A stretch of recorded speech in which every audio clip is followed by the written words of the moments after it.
My first Halo memory is Halo 1. I was your classic FPS on PC guy. But then I played Halo 1, and that completely changed my perspective on shooters forever.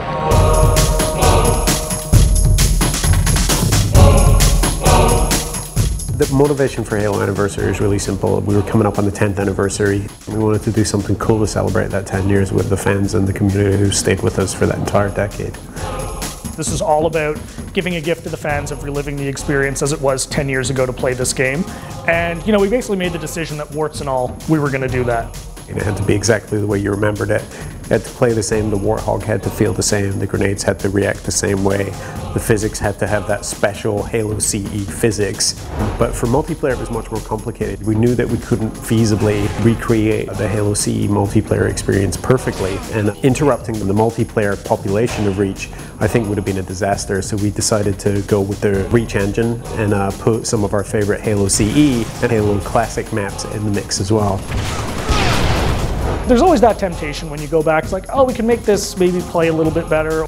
But the core reason for the game was really about being faithful to the original, and when we did get to those situations, we just reminded ourselves of that goal and made sure we didn't mess with the formula.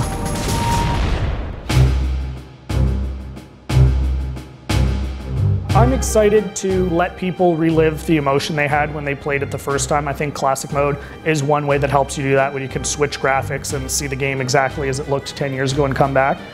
Beyond that, we still wanted to push the game forward, and Terminals is a fantastic example. Terminals made their appearance in Halo 3. They were somewhat Easter eggs that you could find throughout the course of the game, and it was a very cool way to tell story. I think it was something that people really enjoyed, especially that hardcore fan. I think what we've done with Terminals is evolve that to the next level, because Terminals have traditionally just been text on a screen, and we wanted to make it more emotional. So if you've seen any of the examples of Terminals up to this point, it's very much like a graphic motion style comic, which lets us be a lot more emotional in how we bring people into that story of Halo. And if people find them all, we're actually going to start to seed some of the storyline for Halo 4. So that's an example of something that didn't touch the main gameplay, but was an area that we could still evolve.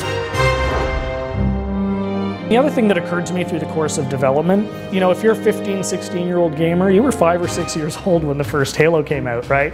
And I think a lot of people never had that chance to play this game that's so important to our history. And I'm really excited that, you know, hopefully we're going to have an entirely new generation that's able to experience this game for the first time.